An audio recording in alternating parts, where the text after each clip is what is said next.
What happens when two husbands of parent coaches, one a bourbon-drinking Brit, the other a cigar-smoking American, sit down to talk about parenting?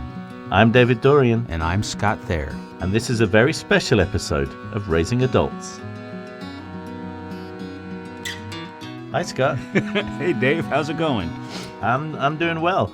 So welcome, listeners, to the Raising Adults podcast. This is David and Scott here. We're in Kira's laundry room, but we've taken it over for the afternoon. Quite a small and warm laundry room.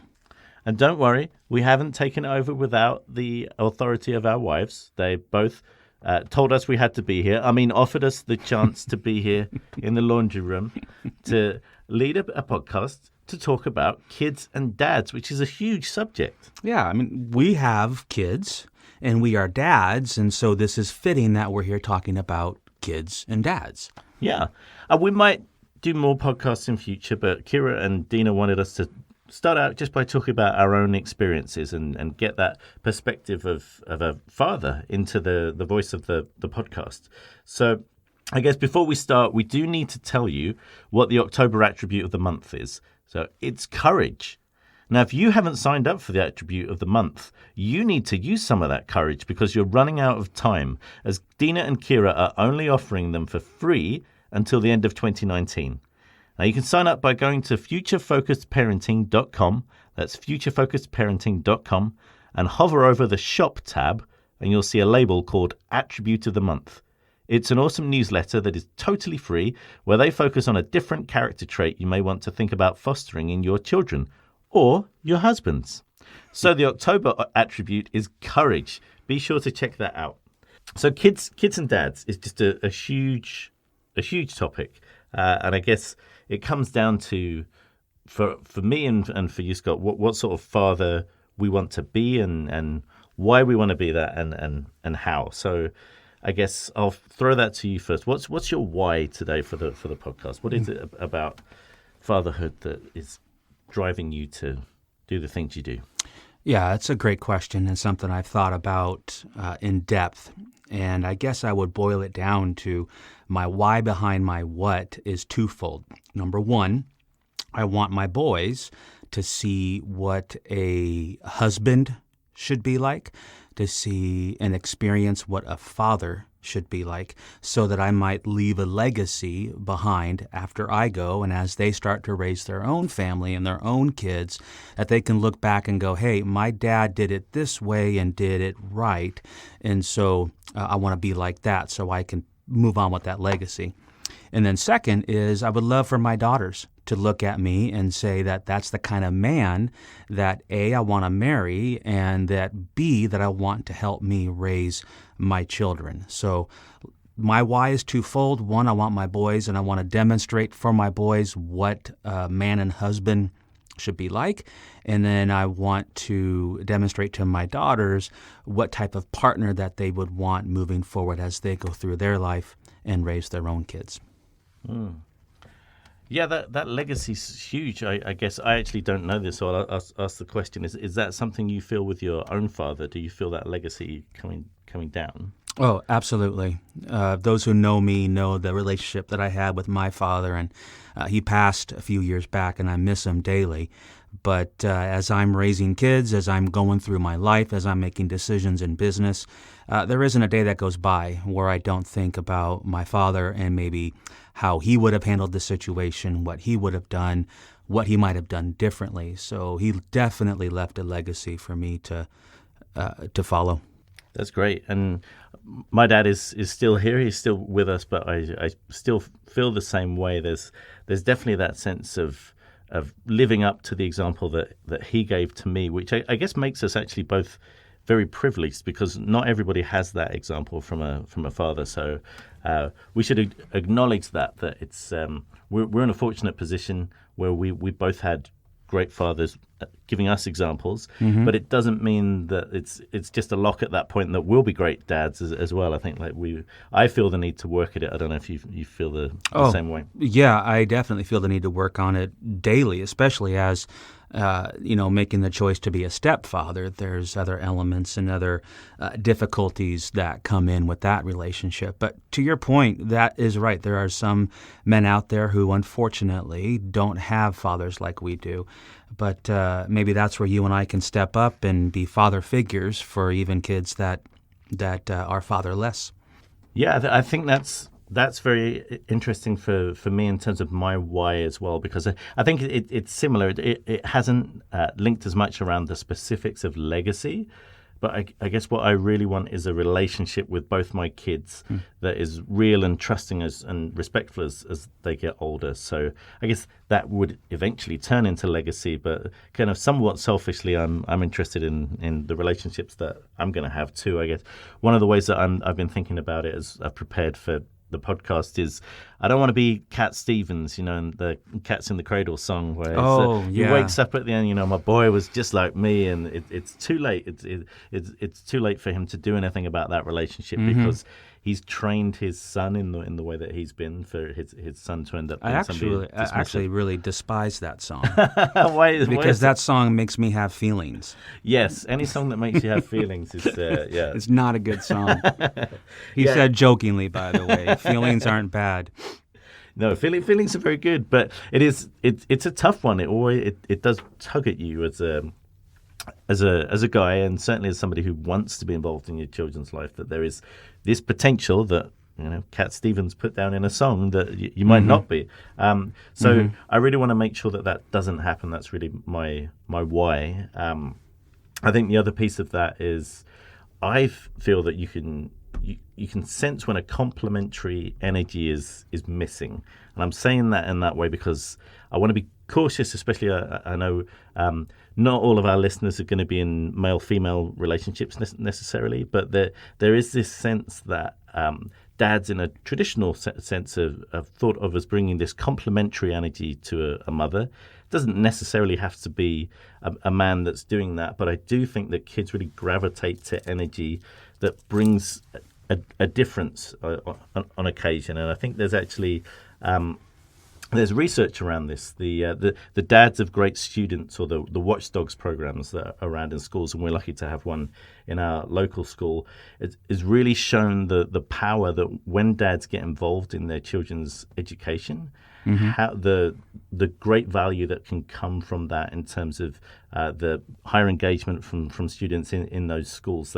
They see that the mentor with a different energy than the folks that they're used to having around, but somebody who is seeing the importance and value in what they're doing on a daily basis at school and proving that by showing up. So I think there's that essence as well that I see the need to bring this complementary energy. So those two things come together for me. So one of them's quite selfish as a why, because I want to have a relationship with my kids as I get older, but the other one is I want to be able to provide that complementary energy to my kids where they need it. So those are great. I'm curious, how do you do that? How do you go about setting yourself up to be the parent today, of your two, and then the parent of, 5-10 years from now, 20 years from now, having that relationship? What steps are you taking? What's your how? So I think it's really come into strong relief for me recently. I've had some health problems with my back, so I haven't been able to interact with my kids in the same way as I did before, which is where I've talked somewhat about that complementary energy.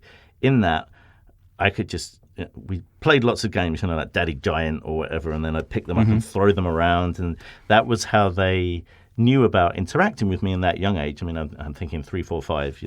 That's Daddy's the one who's lots of fun, picks me up and throws me around. And I couldn't do that. I haven't been able to do that for the past 2 years.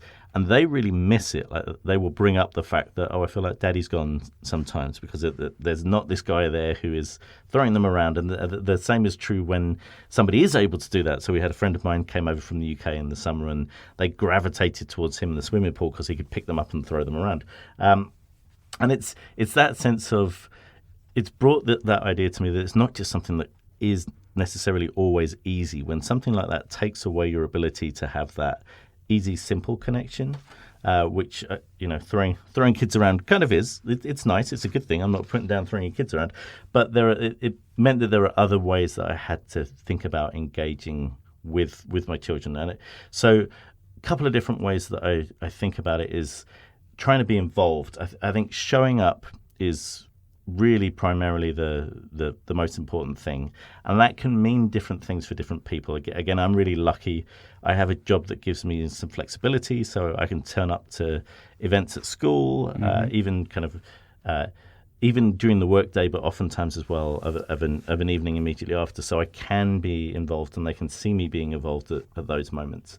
I haven't actually done the Watch Dogs program yet because of my back, because they're bending down to talk with children at their desk is not really an option. I can't really play soccer with them yet, so that's unfortunate. But being involved in every way that I can at that point. I know that's not possible for everybody. Not everybody has that flexibility in their work life. But I think there are other ways you can show up and be interested in what has happened for your children during their day. Mm-hmm. Another way I think about it is I have been lucky enough that I've been able to coach Reese's soccer team on a few occasions, and actually some of his other teams in sports that I don't even play. I coached him in softball one year where I'd never played softball, so that was very interesting. I'm not sure the kids learned much, but they had a lot of fun. Do you know how to play softball? Somewhat now. I'm sure the baseball pitching coaches all talk about bunny ears. I'm sure that's how they do it, right? Yeah. So, sure. So I know a bit more now, but I think being involved in that way showing up as a coach. So it's a very different position. You take on that position of authority for a number of children, but your child sees you in that position. And being able to do so, especially around sport, I think this is very important in America right now, but I know the same is true in England, I'm sure elsewhere in the world. The activity of parents at sporting events for even really young children is kind of unbelievably unacceptable in mm-hmm. terms of the abuse that's thrown at the referees or the umpires or other parents. Just people putting their own hopes and dreams on their kids in a very inappropriate way. And I think for me it comes down to, I think if anything were going to be a roadblock to the relationship that I want to build with my children, that would probably be it. So I think it's important to have hopes and dreams for your children. Mm-hmm. But I think if you're trying to force it more at that point for yourself than you are for helping them to achieve it, that can become twisted and becomes not a useful complementary energy, but becomes something that is actually negative, and it reinforces some really unhelpful stereotypes, if that makes sense. Yeah, that makes total sense. I follow that, and some of my hows, when wanting to leave a legacy and then wanting to demonstrate an example for my daughters, is I had to tell myself to be extremely intentional in how I went on about my day. A question that I continue to ask myself now, a father of a 20, 19, 17, and 15-year-olds, is what would my 55-year-old self say about the decisions I'm making today at 45 in my fatherhood? So 10 years from now, I'm going to have, our youngest will be 25, and all will be out of the house and gone. Am I going to have a bunch of regrets with some of the decisions I'm making today, or am I going to have pleasure from those decisions and sit back and be prideful? So I have to be very intentional about my decision making. One of which is work-life balance. As a traveling sales guy, I'm on the road every week, sometimes gone 3 nights a week. And so I have to be intentional about the time that I spend at home, that I'm investing into my children, asking them questions about their day, actually listening to their answers, and then following up maybe a week later with a question about one of the answers that they gave me. So I got to be intentionally listening in that regard. As far as being a husband, I have to be intentional about the time that I spend with Deana. That it's not just, me coming home, unpacking, lighting up a cigar on the porch and relaxing. Rather, it's me coming home, unpacking, chatting with my wife, asking her how her day was, how can I help you tonight, maybe cooking dinner, and being that husband, just the small things, sitting on a couch watching Tiny House Nation together or whatever it might be. So I got to be extremely intentional and demonstrating to my daughters and then to my sons what that husband should be like and what that father should be like when it comes to raising adults. Yeah, I think that's fantastic and really keys into what Kira and Deana talk about a lot. So they'll be very pleased with us. That's brownie points, which is good. Yes. Because what you're talking about there is really future focus. Like you're thinking down the line and thinking about in 10 years, how do I want to feel? How do I want my kids to feel about me? Mm-hmm. So then I'm going to be intentional in the moment about what I'm doing so that I can get to that point. And it also makes a harder decision that you have to make right now, and you know what's better for the child, and you know that in 10 years they're going to look back and say, thank you. Deana shared a little bit about some of the trials and tribulations that we've gone through in the last 2 or 3 years with our children, and some of the decisions that we made weren't popular at the time with our children. And we're now, 2-3 years removed from those decisions that caused a lot of hurt, a lot of pain, a lot of stress, a lot of trouble. And we can look back on them and go, those were fantastic decisions. And even the children themselves go, hey, thank you for pushing me, or thank you for coming down on me in that regard. So yes, you got to be thinking about 10 years from now as a parent, am I going to be happy or disappointed with the decisions I'm making today? And I'm really interested around that as well. I'll be honest, I don't always agree with the parenting choices that Kira is making. But I will always try to support them, but it's definitely a journey for me to get to understanding how to support them. Like I didn't come out fully formed as the husband of a parent coach. Like it takes a while. Have you had situations where you've disagreed with parenting choices that Deana's made, and how do you handle that in a way that is connected to this legacy that you want to leave and being intentional with your kids? Great question, and you do know that this is recorded. Yes, I do. And you just outed yourself by not agreeing with Kira. It wasn't the smartest move. As I said, it's been a journey. This could be the end of the journey. Wish me luck. This will be the last time you hear Dave's voice. That is a great question, and yes, there are definitely times where Deana and I don't see eye to eye, not because she's shorter than I am, but because we're oftentimes not on the same wavelength as parents. And we have that little nuance in our relationship where we're a blended family. So there are things that I did with my children, my bio kids, that she completely disagreed with, and vice versa. There are things that she did that I disagreed with.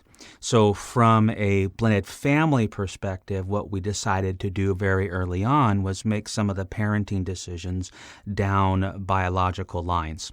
So when it came to discipline and consequences being laid out, the other one could have input and have insight. However, when the final decision was made, it was made by the bio parent.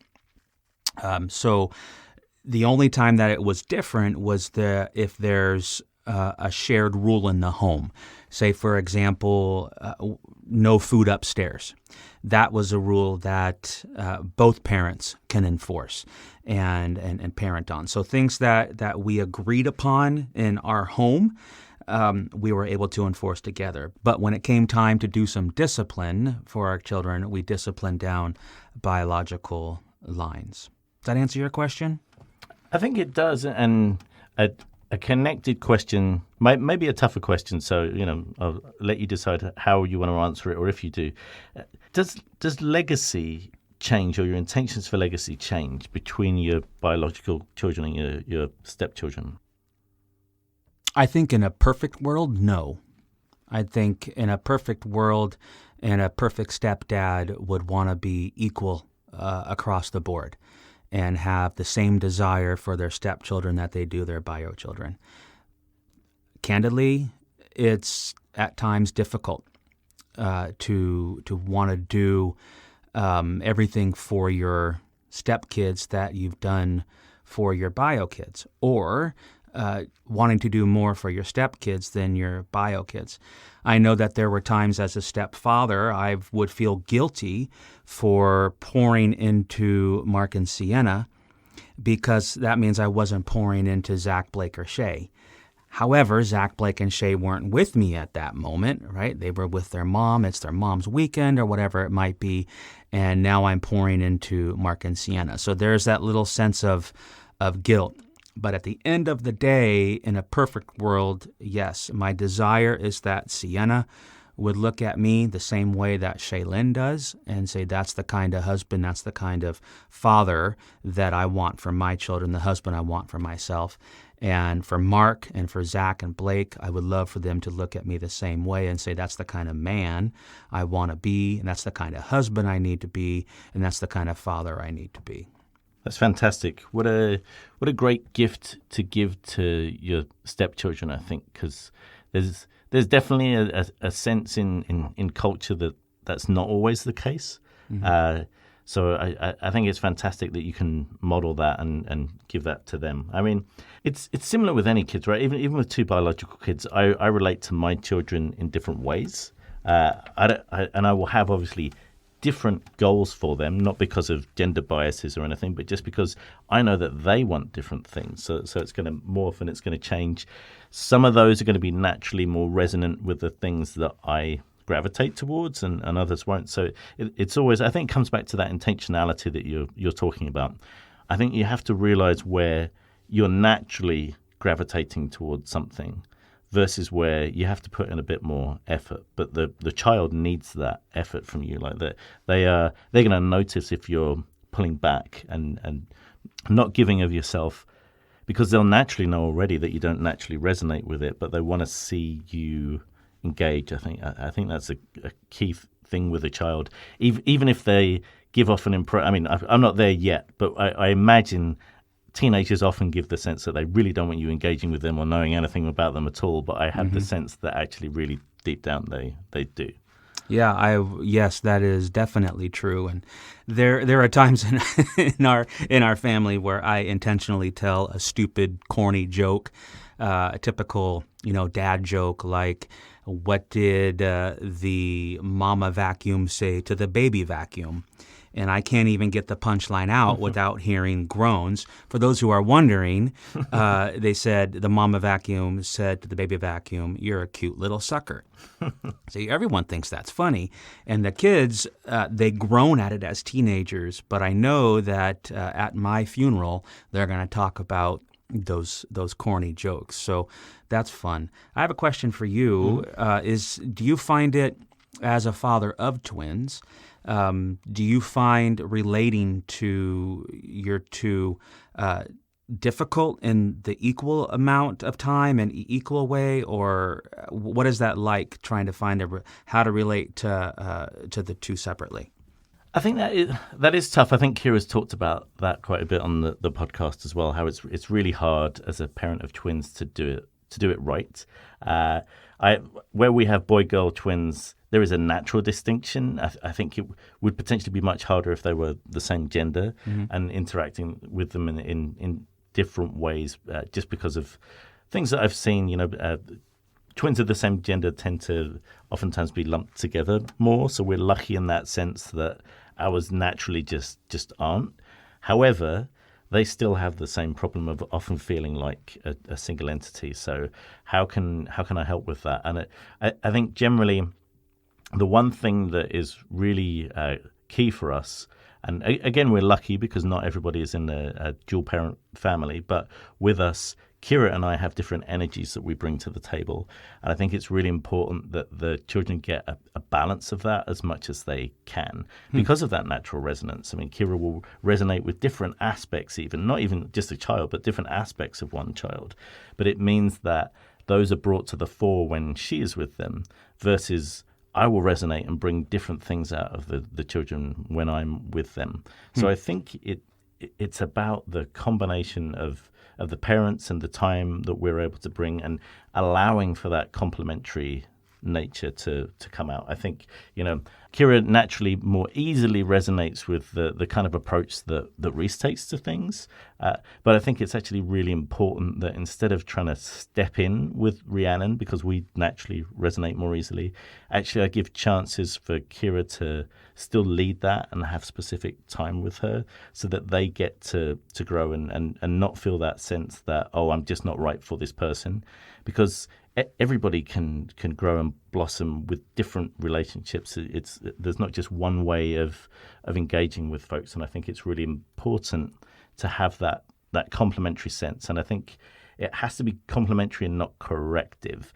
There has been this sense back in in the 50s or whatever, but in certain cultures still, that the father will come in and be the final voice and be corrective to whatever's happened. And I don't think that's positive. I think that could be really damaging in terms of that modeling for children the importance of the role of a mother. But I do think it's also important for fathers not just to acquiesce, because there are specific things that a father can bring to the table, specific energies that, or a balance to the approach that a mother brings, or in areas where it's not a male and a female couple, there's still that sense of complementary energies that I think it's really important, and that only comes through again if you show up. So you have to be intentional about showing up, and be aware of where you are balancing your partner out and where your kids need that, but without necessarily taking away from the work that your partner is doing with those children. I mean, it's tough, right? Parenting's tough. What we're talking about is lots of different minefields potentially for relationships, but as long as you're on the same page about the goals, I think you're on a firm footing. If you, as you were saying, Scott, if you looking 10 years down the line, 20 years down the line, where do you want to be in your relationship with your partner, and also your relationship with your children, and how can you be intentional about that? And actually, there's a really nice quote that dovetails into that to finish us off. It's from Reed Markham, who says, "The quality of a father can be seen in the goals, dreams, and aspirations he sets not only for himself, but for his family." So that's been our episode of Raising Adults. I hope you enjoyed it. We did. Before we finish up, we have been instructed to remind you to give Raising Adults a 5-star review on iTunes or whatever platform you listen to. Now, you could give a 5-star review to this episode because I think it's deserving of it. Is there a way to give a 7-star review? I don't know if you can give a 7-star review, but if you find one, please let us know. Yeah, but and maybe give us a 5-star, even if you don't think it's worth a 5-star. That way our wives can think we actually did a good job. Yeah, and lots of nice comments as well. Reviews and ratings, that's what it's Say all that, about. Scott, you've got face for radios, and that would be good. And all sorts of puns. We love puns, as you can tell, the vacuum jokes and things. So keep them coming. Keep them coming. And it really does help Kira and Deana bring you more of these episodes and potentially bring you more of us back again. Also, make sure to follow them on Facebook and Instagram at Future Focused Parenting, and check out their YouTube channel for video show notes, Future Focused Parenting. It's been a pleasure talking to you. Yeah, likewise. Let's do it again. Sounds good. Should we go and get some bourbon and some cigars now? I think that's a definitive. Excellent. So before we go, we should tell you that Raising Adults is produced by Kira Dorian and Deana Thayer, and today by us, David Dorian and Scott Thayer, and recorded in Dave and Kira's laundry room. Music by Seattle band Hannah Lee. Thanks for listening. Cheers.